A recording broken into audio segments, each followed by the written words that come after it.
Well, hello and welcome to this edition of Your Health, Your Wealth. I'm your host, Dr. Eddie Patton, and great episode today. I have a great guest. And, to be honest with you, the reason I chose the topic for today's show is from feedback from listeners. And I talked to a number of listeners who wanted more information about menopause, perimenopause. This is a topic that I want to dive into that I don't think gets nearly enough attention. And we have just the right person, just the right specialist here today to help educate us all on this topic and others. So I'm joined today by Dr. Terri Samuels, board certified urogynecologist and female pelvic medicine and reconstructive surgeon. And her practice is called it's the Urogenius, right, Center? Yeah. And I love the twist on the spelling and everything. Like very innovative, and she has a lot of information out there on YouTube and her own podcast, Pelvic ND, which I'm sure we'll hear about it. She's helped countless number of women understand and embrace the stage of life with confidence and knowledge. So please, join me in welcoming Dr. Samuels. Terri, how you doing today? Good. Thanks for having me. It's so good to see you. Absolutely. My favorite topic in the world. Yeah. Let's start with the basics. So you hear perimenopause, menopause. So maybe explain to us and me exactly, like, what's the difference in these terms? Are there different stages? How do you make that transition from perimenopause to menopause and so forth? So let's look at it from a big picture perspective. Mm-hmm. I want people to look at menopause and the discussion regarding menopause relative to something we're much more comfortable with, which is puberty, right? Mm-hmm. We go through this massive hormonal shift, and our bodies make these changes, making the body capable of doing things it couldn't do before, okay? And now we're going to do the same thing. We're going to do it through a massive hormonal shift, and the body's going to behave differently. Our physiology is going to be different. When it comes to menopause, the textbook definition that you and I learned in med school was, 12 months without a period. And it was always centered around menstruation. So that was the marker, that was the be-all, end-all. And you're either, before it, in it, or out of it, and life went on. Then we kind of got into hormones and what their effects were. And I think probably one of the first groups that paid attention to it was cardiologists, because we knew, when I was a baby doc, as an intern in England, when we had patients in telemetry in the early days, they used to leave the hospital in estradiol because we knew it protected them from heart attacks. So we knew that there were preventative aspects of it. Now we have a workforce that's getting older. Now we focused on women who are now producing in their 50s, right? I went to my grandmother's retirement party at 50. Like, she was done. She was out of the workforce. She was resting, right? Now we just revving at 50, right? Yeah. We revving at 50. So now we're expected to produce, we're having children later, we're doing all these things, and we're needing this physiology to keep up. But we're going through this massive transition. So now that we've been paying attention to quality of life, we're now looking at the whole picture, right? And so, what are the symptoms are we having in those 12 months, right? And so, hot flashes, night sweats, those are the obvious ones, right? Brain fog. And then when we start extrapolating backward, they're saying, wait. There's a whole 8 to 10 years before that where these symptoms are kind of creeping up. And so that's what we call the perimenopause. When the fluctuation, they're not done. The car hasn't stopped running, but it's sputtering, right? The hormones are just not flowing like a river anymore. They're kind of like poop. So you're getting these big spikes, and then you're getting the symptoms that go with it. And so now we've recognized as women, we're producing more, we're doing more, that these symptoms started way before, and how can we mitigate them earlier to improve quality life and also look at that preventative side. So perimenopause is the 8 to 10 years before classic 12 months without a period. And during one of the first symptoms of perimenopause textbook is going to be menstrual irregularities. Okay, and being a neurologist, I got to take this neurological, but I understand that sleep disturbances can be a part of that as well. Or maybe you can tell me, like, what the range of symptoms I do hear from people, and I got 3 older sisters that tell me that a lot of these symptoms are often dismissed or misdiagnosed. So What are some of those more common symptoms, sleep disturbances, different things that are often misdiagnosed or dismissed? Right. So we're gonna focus on neurology for you guys. For neurologists, anything or any specialty where you have chronic disease, you will find that all your patients that go through menopause are much more difficult to manage. So your chronic migraines, your anything that has an autoimmune flavor to it it's gonna have there is decreased blood flow with decreased estrogenation. So that's a soft call when it comes to brain flow that we feel, again, the data is soft, that estrogen may decrease that risk of Alzheimer's dementia, right? So then we talk a lot about brain fog going into the de-estrogenation because we're not getting quite as much blood flow, which we've shown on MRIs. Other symptoms that are new to the game are palpitations. ER docs are complaining we're having patients with women coming in their 50s and palpitations, nothing wrong with them, and often menopausal symptoms. Insomnia, definitively. Insomnia in and of itself, we're not exactly sure because a lot of them are concurrent with things like night sweats. So those are the hot flashes at night. And so it's impossible to sleep through those things. And then you talk about increased levels of anxiety and depression. So they're ruminating at night. And so they'll talk about that 3 a.m. wake up, circadian rhythm is off. So that also contributes. And you can have all of it. You can have one aspect of it. So we haven't defined that sleep portion in terms of directly related. Like if I give you this hormone, you're going to sleep well. We haven't gotten there yet. Hopefully we will. Other things are this new frozen shoulder, joint pain. So the rheumatologists are knocking on the doors now. All the chronic joint issues have become more difficult, especially without the progesterone. And then you have, obviously, the most important thing is libido and that lack of well-being when it comes to sexuality, vaginal dryness, obviously. So those things are obviously very important, especially in my world, in terms of we know what's going to happen, right? The skin is de-estrogenized. Your vagina is definitely estrogen dependent. And so we're going to have symptoms along those lines. But those are the new and exciting ones. But I can tell you, I've probably seen the gamut, and I continue to see new symptoms. And it usually is, I have never told anybody about this, but my right ear twitches. Okay? I get it. I mean, who am I to say that your right ear isn't twitching? But when I go on my estrogen, it stops twitching. Yeah. Great. Wow. You know? So again, it's a constellation, and there are those who postulate up to 70 symptoms. Wow. So it seems like it's more of a spectrum than like a one definitive thing. And, is there any way to predict any health history or anything in a woman that can say, okay, you're going to be on the spectrum 1 to 10, or you're going to be all the way to 20 to 7, or all 70 symptoms? So is it anything in the history that can give you some inclination as to that? There's some data on obese women versus not. Obese women will tend to produce estrogens and estrogens in abdominal fat. One of the reasons we do tend to put on abdominal weight, and it's 100% of patients, whether you 110 wet or you're 250, but that abdominal fat is there because the body is trying to hang on to that estrogen and produce it, right?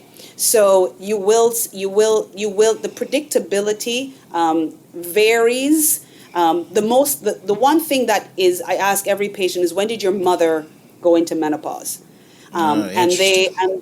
And that will usually give you some idea. Have you struggled with fertility over a long period of time? There are those who postulate that those who've had a lot of rounds of IVF may deplete their egg reserves, and therefore they may go a little bit earlier, depending on difficult hysterectomies, that kind of thing. So there are a bunch of soft factors. The one that's hard with some idea of predictability is the age of your mother. Some people women who are obese that will have less symptoms often, and then more symptoms as they get older.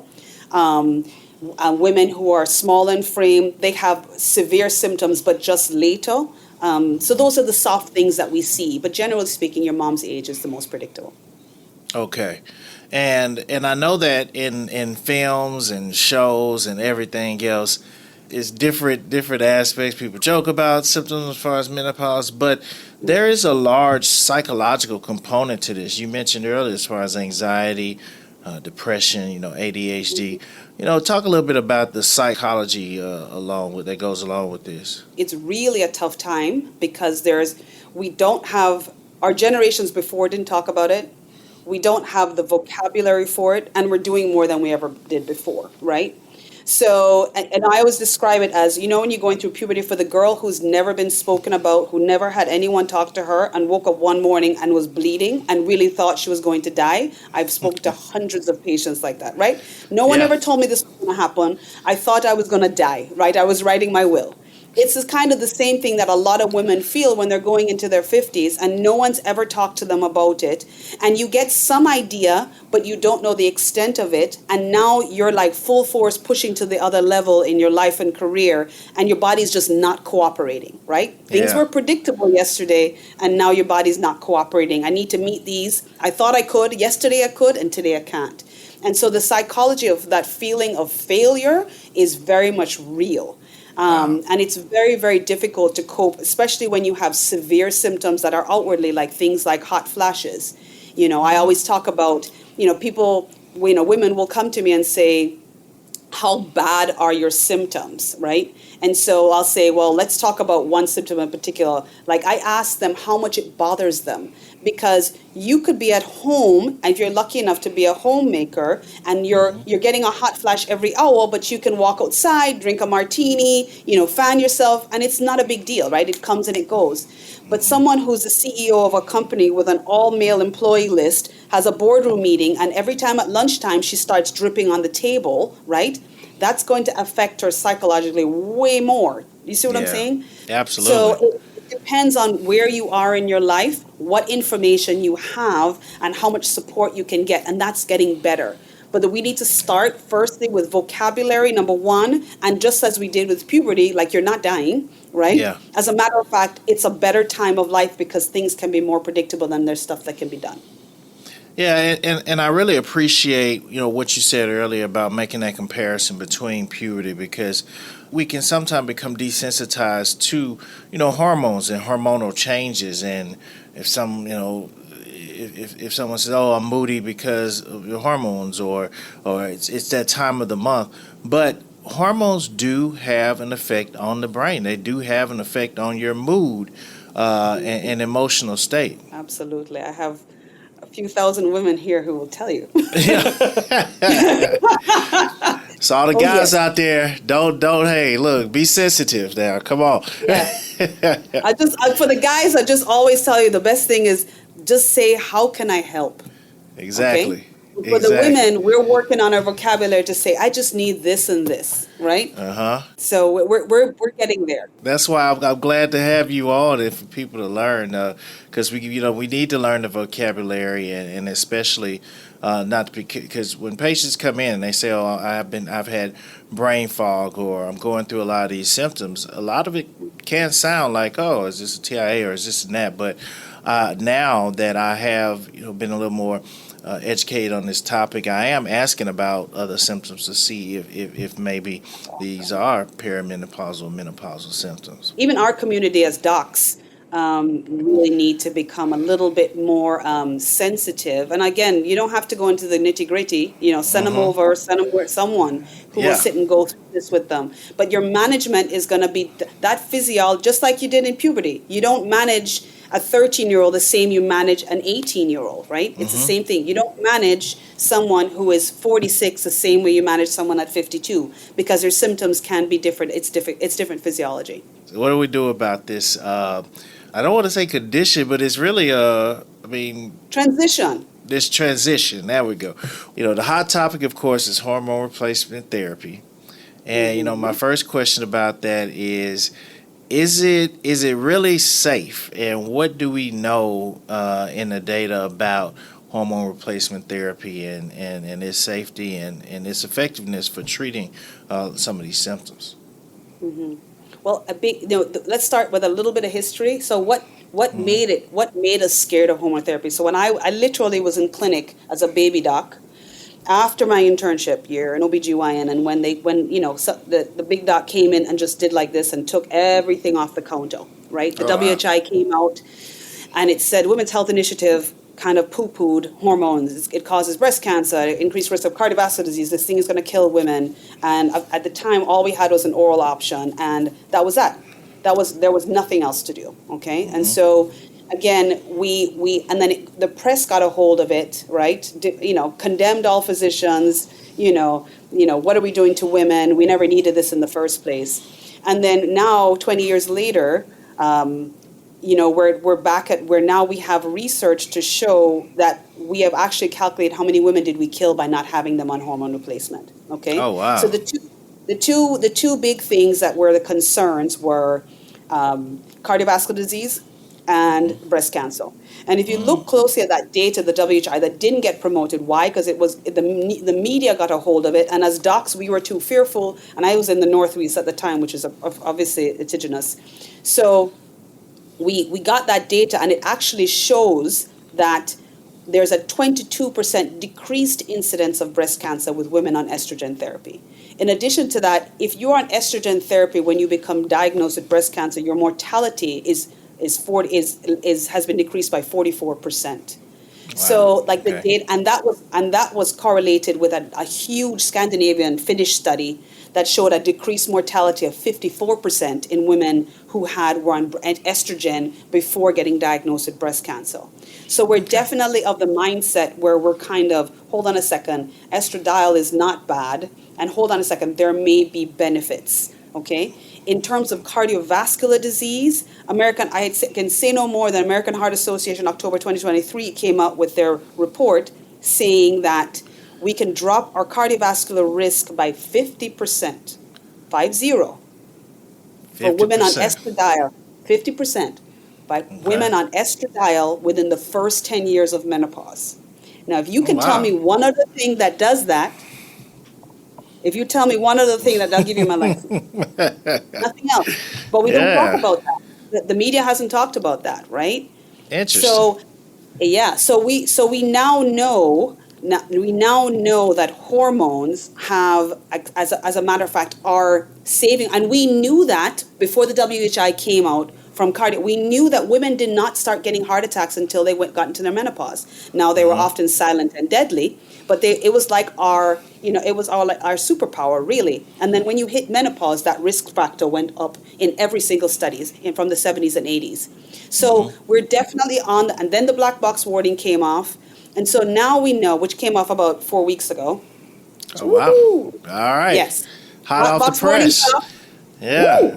Yes. So it's exciting, right? So the question is, does everyone need hormones? Okay. And the answer is no, right? Okay. You don't need hormones. It is dependent on what you are trying to achieve. Okay. Now let's look at something like osteoporosis.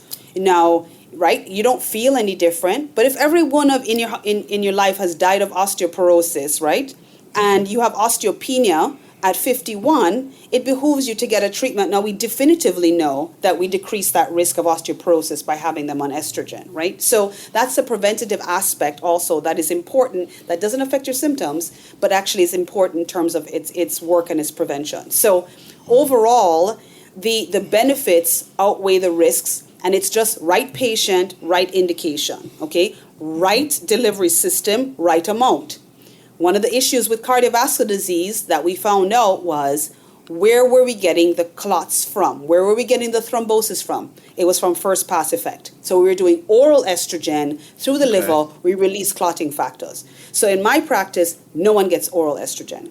It is all dermal, subcutaneous, injectable, right? Because we don't want estrogen orally at all. So we have found a safe delivery system. It's just which one works for you, right? And then we look at the kicker with taking estrogen off the market was we were like, oh my gosh, now we have to keep everybody's ovaries, right? Because we used to whip out ovaries with a hysterectomy in a heartbeat because we used to throw them on oral estrogen. Now we can't do it. I was like, oh my God. So everybody's sitting on there going, what are we doing? So they started paying attention to what? Testosterone, and recognizing that women were, fun fact, we produce 4 times the amount of testosterone in our lifetimes than we do estrogen as women, FYI, okay? When that happened, we started paying attention to the testosterone levels, and we were like, okay, great, at least we can keep the ovaries because at least they may benefit from that little bit of testosterone because we have nothing else for them, okay? So we at least recognized it. And then there's been more data that's coming out in terms of testosterone indicated, right, by an ICD, by your ICDs for hypoactive sexual desire disorder, but we now have data in decreasing risk of osteoporosis. We have data on soft data on improved cardiovascular disease. So testosterone is now playing a role, and of course, progesterone was the offender in the WHI, which people don't realize. It wasn't estrogen, it was progesterone, and it was synthetic progesterone. Okay? So anyway, I can go on forever about this. So I'm so sorry. No. This is cool. This is exactly because I was actually going to ask you about the delivery system, because I have heard that data about getting away from the orals, and now we got the patches, you got the topical creams. And on a side note, even in some of my patients with migraines, menstrual migraines, that some of them said that their OBGYN prescribed like a topical cream that they can apply around the menstrual cycle, which actually helps with migraines as well. So absolutely. Okay, so there you go. So it's not just the hormones; it's how a woman gets those hormones. How it's delivered, absolutely. And you got to figure out what works for people. There are Okay. pros and cons to all of them. And one other thing I heard that I know nothing about, and you can educate, is there such thing as identical hormones versus standard, or what is that about? So synthetic. So Okay. so a bioidentical, the best way to describe it, I hate using the word bioidentical, All right. is what you call isomolecular. So Okay. the molecules look the most similar to our naturally produced testosterone, estrogen, and progesterone. Okay, and so they absorb a little bit differently. Okay, and we think that they have less risk than synthetics. Okay. There it is. So let's say that you have a patient that maybe HRT, hormone replacement therapy, isn't for them. Are there lifestyle modifications or other things that women can do to help with these symptoms? Yes, I mean, again, there's a laundry list. I will tell you the women who do best through that menopausal transition, especially, those who can't take hormones, are going to be your patients that are exercising regularly, okay, and you're keeping a good BMI. Those patients are going to be the ones that transition the best, okay, and they have the least number of symptoms. Okay. There are things on the market like Veozah, which help in terms of decreasing hot flashes. If that's your primary symptom, then that's a great option for like women who have breast cancer, who go into that immediate premature menopause or surgical menopause. It's a great way to mitigate if those symptoms are really bad, especially initially. There are other things, natural herbal remedies. And listen, I don't think that there is a separation between the two. I think medicine is medicine. Some medicine is more experiential, some is more academic, okay? The experiential, if you find something that works to control your symptoms, I am all for it.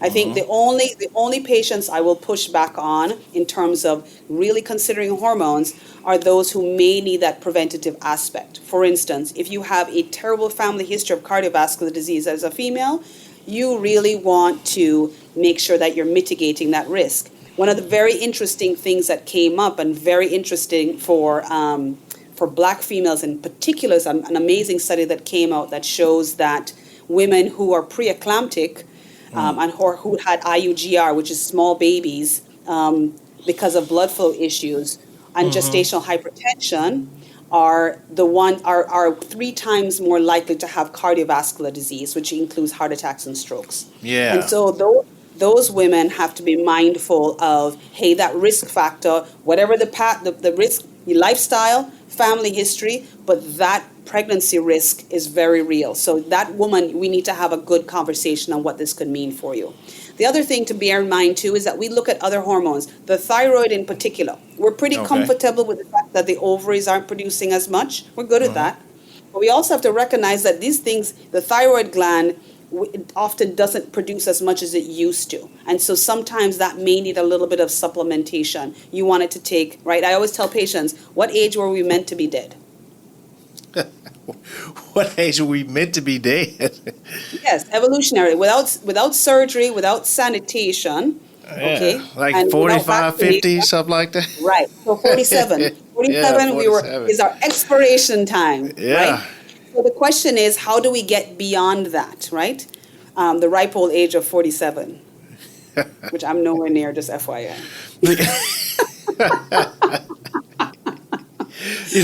I make the same argument when people ask me, well, what with Alzheimer's and dementia, Parkinson's, say, look, the number one risk factor is getting older, and we've done such a good job as physicians in treating heart disease, cancer, those type of things, that we're living longer. So we have to deal now with these things that come along with age. But it still beats the alternative, though. Yes, yes. It does. There's an option, right? There's an Yeah, there option. is an option. Yeah. Yeah, no, and I think it's huge. Testosterone has been a huge part of it too, in terms of understanding the role and making sure that women know that they have permission to use it. Absolutely. And as we kind of wrap up here, a couple of things in part, and I want to make sure at the end that we, put your information out there, because certainly, having you here in Houston as a resource helps, particularly when people have these questions, women have these questions. But so when should women seek help, as opposed to just kind of trying to tough it out, and particularly with dealing with this particularly if they have bad menopause, perimenopausal symptoms, is it best to see a specialist like yourself to make sure that they are that they get the latest data and the latest treatment options available? Right. I mean, that's really a philosophical question, right? It's like, do you want, there's always going to be that person that wants the very best, right? Menopause, what I don't want people to do is, I get a lot of people who will poo-poo OBGYNs who aren't doing menopausal medicine, and I get that. But it's like saying, but my answer is always, well, do you take your 13-year-old to your OBGYN? And the answer is no, because she really doesn't do puberty, right? You're asking a little bit too much, and we're not trained in it. So again, finding someone, when you have serious symptoms that are affecting your quality of life, one of the first symptoms is going to be period irregularity, but mood swings and hormonal changes and shifts that you can see. A lot of the symptoms we just talked about, insomnia, brain fog, it's affecting your ability to function, vaginal dryness. These are things that, as they come up, you'll notice. What I want you to take a deep breath and go, hold on a second, I want you to think, this could be me going through menopause, okay? Yeah. That's what I want you to think. Like, don't think you're losing your mind. Don't let anybody tell you anything different. And get the vocabulary to check in. And then find someone actually who does deal with menopause symptoms. And we're all over the place. That is great information. Don't be scared, and also be cognizant of the impacts on long-term health, like dementia, heart disease, bone health, things that you mentioned, because there can be a long-term health risk for this as well. Correct? Absolutely, that quality of life. It is I argue with people all the time that there are all these symptoms, and for each of those symptoms, I can give you something, right? I can give you something for your ADHD, which can be a symptom, for your depression, for your anxiety, for your insomnia, right? I can rack up 10 meds for the symptoms I told you, right? Or you can try a molecule that is not tricking your body, that your body looks at it and goes, I know exactly what that is, and I have a receptor for it.